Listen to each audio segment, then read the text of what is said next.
Repotin, menurut gua sih ngerepotin. Udah untung lu udah kasih lolos ya, bisa tinggal sementara di Indonesia. Si Rohingya yang ada di Indonesia ya, mereka tuh datang ke negara kita karena negara mereka tuh lagi ada konflik. Nah, Indonesia menampung mereka karena ada misi kemanusiaan, dan itu adalah suatu yang fakta. Indonesia menolong mereka, itu juga fakta. Hai, Assalamualaikum buat semua yang sedang menonton video ini. Kami di Tukang React mendoakan Anda semua dalam keadaan sihat walafiat, dijauhi dari segala bala musibah, dan sentiasa dalam lindungan Allah Subhanahu wa Ta'ala. Pada Isnin, 19 Januari 2026, ratusan pelarian Rohingya berhimpun secara aman di hadapan Pejabat Pertubuhan Migrasi Antarabangsa (IOM) di Jalan M. Jamil, Pekanbaru, Provinsi Riau. Tunjuk perasaan ini diadakan untuk menyuarakan kesukaran hidup yang semakin menekan akibat bantuan kemanusiaan yang berkurangan dan kos sara hidup yang meningkat. Pelarian Rohingya ialah komuniti etnik dari Myanmar yang melarikan diri akibat penganiayaan dan konflik. Di Pekanbaru, kehidupan mereka bergantung hampir sepenuhnya kepada bantuan kewangan dan perkhidmatan asas daripada organisasi antarabangsa. Namun sejak kebelakangan ini, bantuan tunai bulanan yang diterima tidak lagi mencukupi untuk menampung sewa rumah, makanan, rawatan perubatan dan keperluan harian, terutama bagi keluarga yang mempunyai anak kecil. Dalam tunjuk perasaan itu, sekitar 100 orang pelarian membawa spanduk dan berdiri secara aman di luar pejabat IOM. Kehadiran pihak berkuasa tempatan memastikan keadaan terkawal tanpa sebarang kekacauan.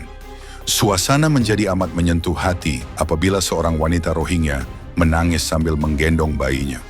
Dalam bahasa ibundanya, dia merayu agar keluarganya diberikan makanan yang mencukupi, susu untuk bayinya, dan rawatan perubatan yang sewajarnya. Dia menyatakan bahawa bayinya sering kelaparan dan sukar mendapatkan rawatan apabila jatuh sakit. Kanak-kanak turut kelihatan bersama ibu bapa mereka, menggambarkan bahawa tuntutan ini bukan hanya suara orang dewasa, tetapi suara seluruh keluarga yang bimbang akan masa depan anak-anak mereka. Ya, ini lagi. Di Indonesia aja belum rampung nih masalah ekonomi buat warga Indonesianya sendiri. Ada lagi ini warga Rohingya pakai minta bantuan sosial buat biaya kehidupan sehari-hari. Repotin, menurut gua sih ngerepotin. Udah untung lu udah kasih lolos ya, bisa tinggal sementara di Indonesia. Nih beritanya guys, di Pekanbaru. Ngerepotin aja nih orang-orang yang kayak gini nih. Di Indonesia aja masih banyak orang-orang yang benar-benar membutuhkan, yang kurang perhatian dari pemerintahnya. Ini lagi udah ngerepotin. Warga Rohingya di Pekanbaru gelar aksi demo untuk menuntut biaya hidup yang layak.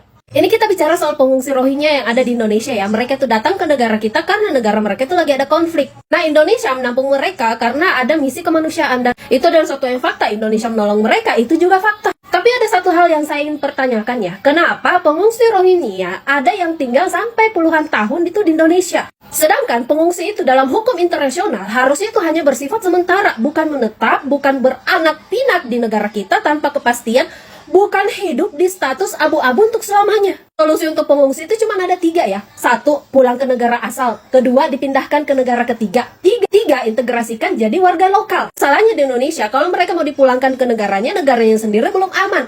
Terus yang kedua, dipindahkan ke negara ketiga, prosesnya lambat dan kuotanya itu kecil, nggak sama dengan perkembangan mereka yang terjadi di Indonesia. Integrasi Indonesia tidak memilih itu, jadi Indonesia tidak akan menjadikan warga Rohingya itu sebagai penduduk warga negara Indonesia. Dan akhirnya apa yang terjadi di negara kita? Pengungsi itu tidak dipulangkan, tidak pindah, tidak menjadi warga negara, tapi tetap bertambah. Karena mereka itu makin lama makin banyak yang datang, ditambah lagi mereka melakukan pernikahan, dan pasti setelah pernikahan akan ada muncul anak dan lain sebagainya, otomatis populasi mereka itu pasti akan bertambah. Kalau mereka hidup di Indonesia puluhan tahun tanpa sesuatu yang jelas, ya yang akan terjadi itu pasti udah bisa ditebak ya. Mereka pasti akan menikah, punya anak, ya itu manusiawi. Mereka menuntut hidup yang layak, itu wajar. Tapi di saat yang sama ini, warga lokal juga hidupnya lagi susah nih, Pak. Dan makin lama mereka tinggal di sini, mulai akan muncul konflik baru, ada kasus pencurian, keributan, intimidasi. Lakukan misi kemanusiaan bukan berarti kita di Indonesia melakukan pembiaran terhadap mereka. Kita bahkan udah lihat nih banyak tanda yang udah diberikan ya. Ada pengungsi di Makassar nih, ini kalian bisa cari deh informasinya.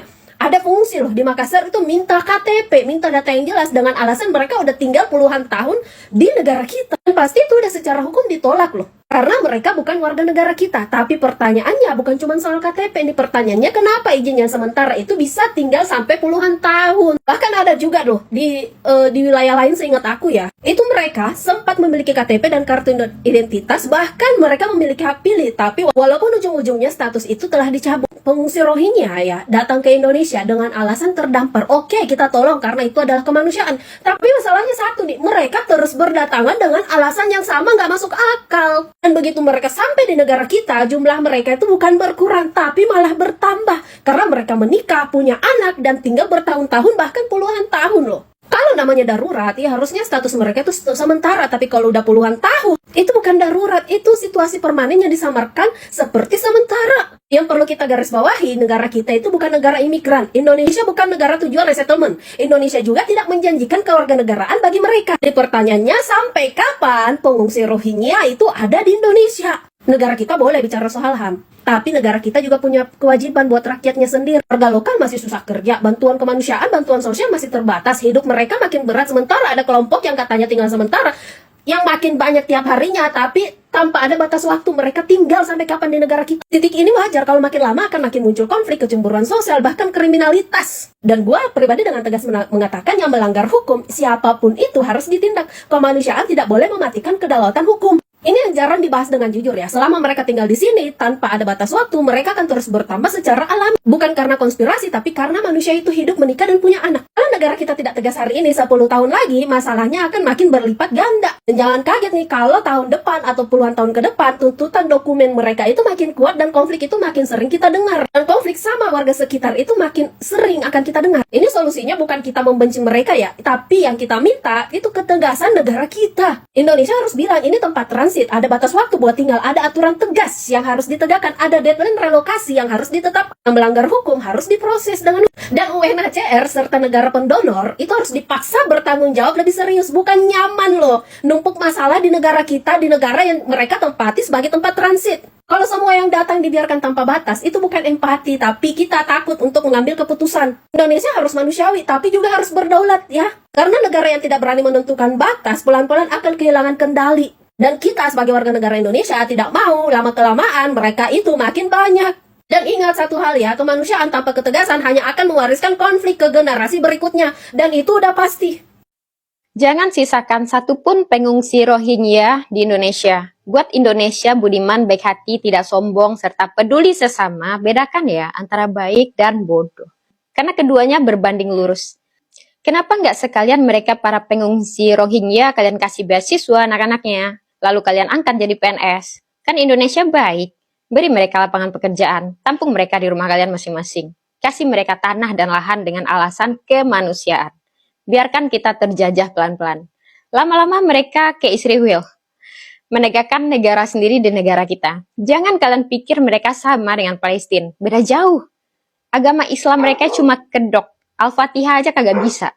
Itu senjata mereka untuk bisa diterima di Indonesia. Karena sebagian besar penduduk Indonesia itu Muslim. Lagian Palestina masih punya harga diri. Udah terjajah pun masih aja tetap mempertahankan tanah airnya. Nggak mau tuh ngungsi ke negara-negara lain dan minta keadilan HAM.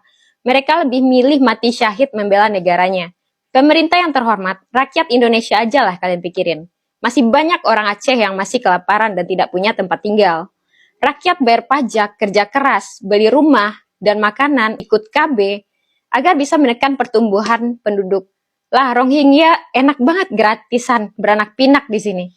Bentar lagi ngaku ini tanah airnya.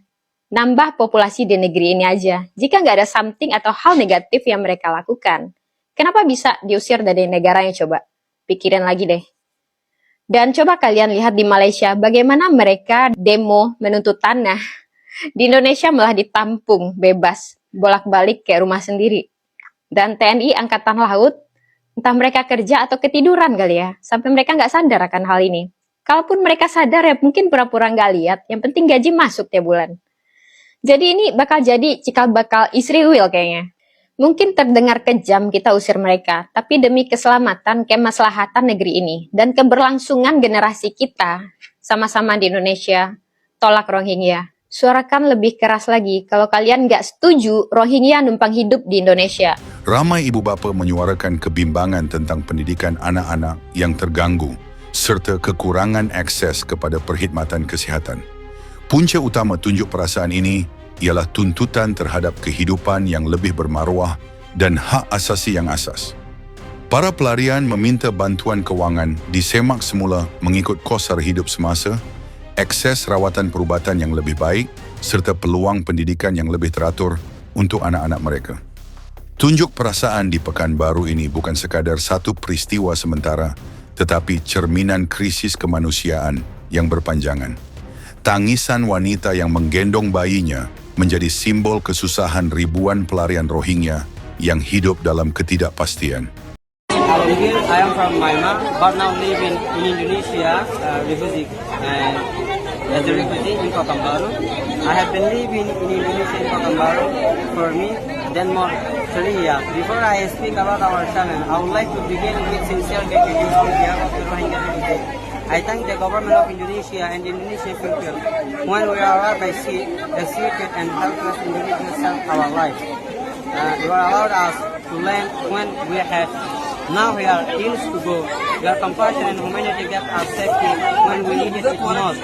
For this, we are deeply grateful to the Indonesian government and to the Indonesian public for supporting us as refugees.